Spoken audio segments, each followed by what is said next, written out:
ఓం సాయిరాం. బాబా భక్తులందరికీ కూడా నమస్కారం అండి. అందరూ కూడా సుఖంగా సంతోషంగా ఎప్పుడూ కూడా ఆనందంగా ఉండాలి అని చెప్పి బాబాగారి తరపున నేను కూడా మనస్ఫూర్తిగా కోరుకుంటున్నాను. ఈరోజు బాబాగారు అందించే సందేశం ఏంటి అంటే కనుక, తల్లి, ఈ స్త్రీ కారణంగానే నీ కుటుంబంలో ఇన్ని గొడవలు, నీకు మనశ్శాంతి అనేది లేకపోవడం, ఆవిడ పేరు నువ్వు వెంటనే తెలుసుకోవాలి అని చెప్పి ఏదో తెలియని సందేశంతో బాబాగారు మన ముందుకు వచ్చారండి. మరి బాబాగారు ఏం చెప్పినా కూడా అది మన మంచి కోసమే, మన భవిష్యత్తు కోసమే అని చెప్పి మనందరికీ కూడా తెలిసిన విషయమే కదా. మరి సందేశం పూర్తిగా చివరి వరకు చూస్తేనే మీకు పూర్తిగా అర్థమవుతుంది. సందేశంలోకి వెళ్లే ముందు చాలామంది కూడా చెప్పుకోలేనటువంటి సమస్యలతోటి సతమతమైపోతూ వాటిని ఎలా తీర్చుకోవాలో తెలియక ఇబ్బంది పడిపోతూ ఉంటారు. అటువంటి వారి కోసం శ్రీ షిరిడి సాయిబాబా ఆశీస్సులతో జ్యోతిష్యం చెప్పబడును గురూజీ శివరామరాజు గారు. Phone number 9959422552. మీకు భార్యాభర్తల మధ్య సమస్యలున్న, ప్రేమ, పెళ్లి, ఉద్యోగం, రాజకీయం, సంతానం లేక ఇబ్బంది పడుతున్నా, మీకు ఎటువంటి సమస్యలున్నా కానీ ప్రతి సమస్య కూడా మీకు ఫోన్లోనే పరిష్కారం అనేది చూపిస్తారండి గురువుగారు. అలాగే భార్యాభర్తల మధ్య వశీకరణ, స్త్రీ మరియు పురుషుల మధ్య వశీకరణ కూడా 100% జరపబడును. ఎటువంటి సంతాన సమస్యలకైనా కూడా గురువుగారి దగ్గర చక్కటి పరిష్కారం అనేది దొరుకుతుంది. మాకున్నటువంటి ఎన్నో రకాలైనటువంటి సమస్యలను గురువుగారు రోజులలోనే పరిష్కరించారు. ఈ రోజున మేము ఎంతో సంతోషంగా, ఆనందంగా, కష్టాలు లేకుండా ఉంటున్నాము అంటే కారణం గురువుగారేనండి. అలాగే మీరు ఎన్నో ప్రయత్నాలు చేసి ఉంటారు కదా. చివరి ప్రయత్నం అనుకొని మీ కష్టాలు పోగొట్టుకోవడానికి ఒక్కసారి ఈ స్క్రీన్ మీద కనిపిస్తున్న నెంబర్కి కాంటాక్ట్ అవ్వండి. సమస్యల నుంచి బయటపడి ఆనందంగా జీవితంలో ముందడుగు వేయండి. కేవలం నాకు మాత్రమే కాదండి, ఎంతోమంది జీవితాల్లో సంతోషాలను నింపారు గురువుగారు. వెంటనే కాంటాక్ట్ అవ్వండి. ఇక ఆలస్యం చేయకుండా మనం బాబాగారి యొక్క సందేశం ఏంటో తెలుసుకుందాం. తల్లి, నీ జీవితంలో నీకంటూ కొన్ని కష్టాలు ఉన్నాయి, కొన్ని బాధలు ఉన్నాయి, కొన్ని సమస్యలు ఉన్నాయి. ప్రతి కష్టం కూడా ఎదుర్కొంటూ ధైర్యంగా ఆ కష్టాలను, నష్టాలను భరించుకుంటూ వస్తున్నావు. ఎవరైతే నీ వాళ్ళు అనుకున్న వాళ్ళే నీకు పరాయి వాళ్ళలాగా మారి, అందరూ కలిసి ఒక జట్టుగా మారి నిన్ను ఒంటరిగా చేసి, నలుగురిలో ఎక్కడ అవకాశం దొరికితే అక్కడ నీ పరువుని తీయడానికి ప్రయత్నిస్తూ ఉన్నారో అటువంటి వారి యొక్క దృష్టిలో నువ్వు పడడం వల్ల నీకు ఎటువంటి మనశ్శాంతి లేకుండా చేద్దామా, ఎక్కడ నీ జీవితంతో ఆడుకుందామా, ఎక్కడ నీకు ఏ కష్టాలు వస్తే అవి చూసి సంతోషపడదామా, నీకు మనశ్శాంతి లేకుండా పోతే అది చూసి ఆనందపడదామా, నీ బిడ్డల భవిష్యత్తు అనేది ఏ విధంగా పతనం అవుతుందా, నీ బిడ్డలు ఎక్కడ ఎదుగుతారో ఆ ఎదుగుదల మీద ఎన్నో నిందలు మోపి, ఎన్నో మచ్చలు వేసి ఆ ఎదుగుదలని ఆపివేద్దామా, వారికి మంచి భవిష్యత్తు లేకుండా చేద్దామా అని చెప్పి ఎన్నో రకాలుగా కాచుకొని కూర్చునేవారు నీ యొక్క బంధువుల్లోనే ఉన్నారు. వారిలో మొట్టమొదటిగా ఒక స్త్రీ అని నేను చెప్పే కంటే కూడా ఇద్దరు స్త్రీలు ఈ విధమైనటువంటి కుట్రలు నీ జీవితం మీద పన్నుతూ, ఎక్కడ అవకాశం దొరికినా కూడా వదలకుండా అవమానపరుస్తూ, వారు చెయ్యాలి అనుకున్న పనులన్నీ కూడా చాలా చాకచక్యంగా చేస్తూ ఉన్నారు. నీవు అందరూ బాగుండాలి, అందులో నేను కూడా ఉండాలి బాబా అని చెప్పి ప్రతిసారి కూడా నన్ను మొరపెట్టుకుంటూ ఉంటావు. ఎదుటివారు ఎంత అవమానపరుస్తున్నా, ఎంత హేళన చేస్తున్నా, ఎంత నిన్ను చులకన ప్రభావంతో చూస్తున్నా, ఏ విధమైనటువంటి నిందలు నీ మీద మోపుతున్నా ప్రతీదీ కూడా ఏముందిలే అని చెప్పి తుడిచిపెట్టేసేసి మళ్ళీ వారితోటి చిరునవ్వుతోటి పలకరిస్తూ ఉంటావు. ఇక్కడే అసలు సిసలైనటువంటి అలుసు ప్రభావం అనేది వారికి నీ మీద పడింది. బిడ్డ, ఎప్పుడైనా కానీ మంచితనం అనేది మనిషికి ఉండటం తప్పు కాదు, కానీ ఆ మంచితనం కారణంగా అనేక రకాలుగా నువ్వు నష్టపోతే మాత్రం ఆ మంచితనం నీకు చేటే అన్న విషయాన్ని మాత్రం నువ్వు ఖచ్చితంగా గుర్తుంచుకోవాలి. ఎప్పుడూ కూడా జీవితంలో అందరికీ అన్ని సుఖాలు దేవుడు ఇవ్వడు.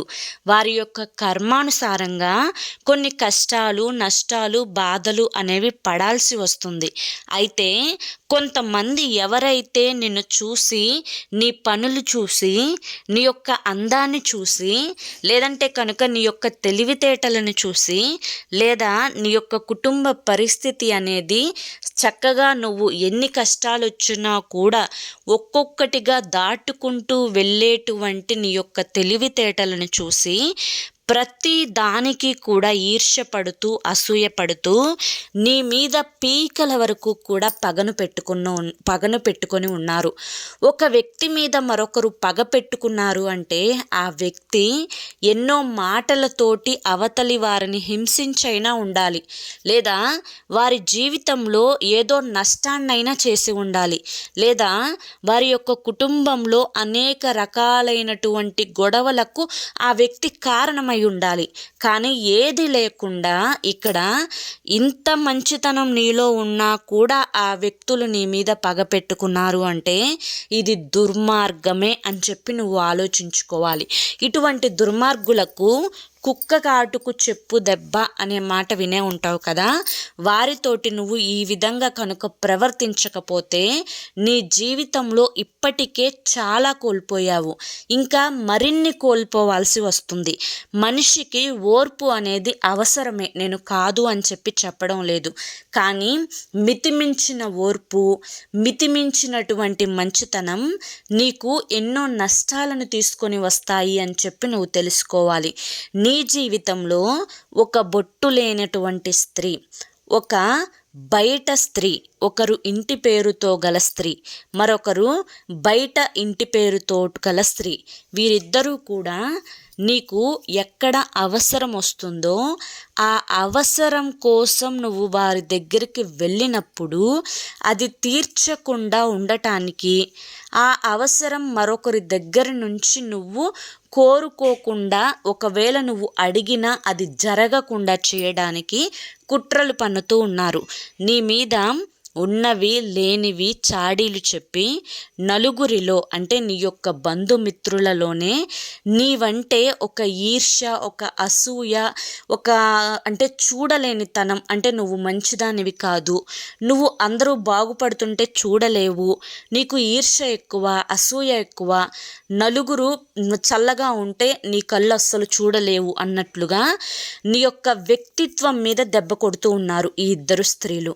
అలాగే నీ కుటుంబంలో నీ జీవిత భాగస్వామికి నీ మీద అనేక రకాలైనటువంటి చాడీలు చెప్పి ఆ జీవిత భాగస్వామికి నీ మీద ప్రేమ లేకుండా చేస్తున్నారు. అలాగే ఏదన్నా ఫంక్షన్ వచ్చినా, ఏదన్నా పేరెంటం వచ్చినా, లేదంటే ఏదన్నా పెళ్ళి వచ్చినా, ఎక్కడ నువ్వు వెళ్ళినా కానీ ఆ 100 మంది జనంలో నిన్ను ఒంటరితనంగా చేయాలి అని చెప్పి చాలా వరకు కూడా వారు విశ్వ ప్రయత్నాలు అనేవి చేస్తూ ఉంటారు. ఎక్కడైనా కానీ అవకాశం దొరికితే మాకంటూ నలుగురు ఉన్నారు, మేము నలుగురిని పోగు చేసుకున్నాము, మాకంటూ అంటే ఇటు వెళ్తే అటు మా చుట్టుపక్కల తిరుగుతూ ఉంటారు, నువ్వు ఒక ఒంటరి దానివి అన్న ఆ యొక్క లోన్లీ ఫీలింగ్ ఏదైతే ఉంటుందో ఆ ఫీలింగ్ అనేది నీ మనస్సులో కలిగేటట్లుగా చేస్తూ ఉన్నారు. ఇక్కడ ఏది ఎంతవరకు చేయగలుగుతారో అంతవరకు వాళ్ళు 100% చేయగలుగుతున్నారు. మరి ఇంత చేస్తున్నారు కదా బాబా, నేనేం చేయాలి, నేనేం చేయలేను కదా, నా జీవితంలో వారు ఒక పాత్రలు, నేను మంచైనా చెడైనా వారితోటే ఉండాలి, ఆ ఇద్దరు స్త్రీల పేర్లు కూడా నాకు బాగా తెలుసు అని నువ్వు అంటావు కదా. అయితే దానికి నేను చెప్తాను, జాగ్రత్తగా విను. ఇప్పటి వరకు మొహమాట పడింది చాలు. నీ వరకు ఏదన్నా కానీ లేని మాట అంటున్నా, లేదా నిన్ను ఎక్కడైనా కానీ అలుసుగా మాట్లాడుతున్నా, లేదా నీ బిడ్డల్ని ఏదన్నా కానీ అలుసుగా మాట్లాడుతున్నా, నీ యొక్క క్యారెక్టర్ మీద ఎటువంటి నిందలు మోపుతున్నా, నీ మీద ఇతరులకు ఎటువంటి చాడీలు చెప్తున్నారు అని చెప్పి నీకు అనుమానం వచ్చినా వెంటనే ప్రశ్నించే ప్రయత్నం అయితే చెయ్యి. అక్కడ నువ్వు ఏమి భయపడాల్సిన అవసరం లేదు. అలాగే విలువ ఇవ్వనప్పుడు నువ్వు పదే పదే వారితోటి స్నేహంగా ఉండాలి అని చెప్పి, బంధుత్వం బలపరుచుకోవాలి అని చెప్పి, వారి కోసం నువ్వు ఇంకా ఏదైనా చేయాలి అని చెప్పి ఇటువంటి ఆలోచనలన్నీ కూడా నువ్వు పూర్తిగా మానివేయాలి. అలాగే నీ యొక్క ఆత్మాభిమానం మీద, అలాగే నీ యొక్క గౌరవం మీద, నీ యొక్క మానసిక సంతోషం మీద ఎటువంటి పన్నాగాలు పన్ని అవి దూరం చేయాలి అని చెప్పి చూస్తున్నా అక్కడ నువ్వు ఏ విధంగా దొరకకుండా నిన్ను నువ్వు కాపాడుకోగలిగే తెలివితేటలు అనేవి నీలో ఉండాలి. ఇక్కడ ఎవరికి ఎవరూ శాశ్వతం కాదు. వారి యొక్క ప్రతి ఆలోచనను తిప్పికొట్టి మీరు లేకపోయినా కూడా నేను ధైర్యంగా బ్రతకగలను, ఉండగలను, వెళ్ళగలను అని వారి మనస్సులో ఒక రకమైనటువంటి భావన, మేమేం చేసినా పట్టించుకోవడం లేదు, మాకు విలువ ఇవ్వడం లేదు అనే భావన వారిలో కలగాలి. ఇలా వారు నువ్వు ధైర్యవంతురాలివి, నువ్వు ఏది కూడా లెక్క చేయని దానివి, నువ్వు చాలా తెలివైన దానివి అని ఇటువంటి భావనలు ఎప్పుడైతే నీ మీద వారికి కలుగుతాయో అప్పుడు వారు నీకు విలువని ఇవ్వడం ప్రారంభిస్తారు. బిడ్డ, ఇదంతా కూడా నువ్వు ఖచ్చితంగా తెలుసుకోవాలి. నిన్ను నువ్వు చాలా వరకు కూడా నువ్వు మార్చుకోగలగాలి. నీ జీవితాన్ని ఎప్పుడూ కూడా నువ్వు సంతోషంగా ఉంచుకోగలగాలి. అప్పుడే నీ జీవితంలో నువ్వు సంతోషంగా ఉండగలుగుతావు. బిడ్డ, ఒకళ్ళు నిన్ను చూసి ఈర్ష్యపడుతున్నారు, అసూయపడుతున్నారు అంటే నీకు ఏదో ఒక గొప్ప టాలెంట్ ఉంది, అందువల్లే అది చూడలేకపోతున్నారు అని చెప్పి భావించి ఇంకాస్త వారి ముందు నువ్వు సంతోషంగా తిరిగే ప్రయత్నం చేయాలి తప్ప వారిని చూసి అయ్యో నాకెందుకు ఇలా జరుగుతుంది, నన్నే ఎందుకు ఇలా చూస్తున్నారు అని చెప్పి లేనిపోని బాధలు తెచ్చుకొని మనశ్శాంతి లేకుండా బ్రతకకూడదు. అర్థమైందా? ఇన్ని గొడవలకు కారణమైనటువంటి నీకు మనశ్శాంతి లేకుండా చేస్తున్నటువంటి ఈ ఇద్దరు స్త్రీలకు నువ్వు ఎప్పటికప్పుడు చెప్పుతో కొట్టినట్లుగా సమాధానం చెప్పాలి. అర్థమైంది కదా అని చెప్పి ఈరోజు బాబాగారు మనకి చాలా చక్కటి సందేశాన్ని అందించారండి.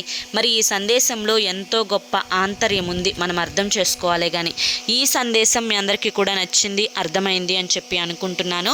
నచ్చింది, అర్థమైంది అని చెప్పి అనిపిస్తే ఈ వీడియోకి ఒక లైక్ ఇవ్వండి. లైక్ ఇచ్చిన వెంటనే హైప్ అని వస్తుంది, హైప్ ఇవ్వండి. కింద కామెంట్ సెక్షన్లో ఓం సాయిరామ్ అని చెప్పి టైప్ చేయండి. మొదటిసారి మన సాయి పిలుపు ఛానల్లోకి వచ్చినట్లయితే మన ఛానల్ని సబ్స్క్రైబ్ చేసుకుని సపోర్ట్ చేయండి.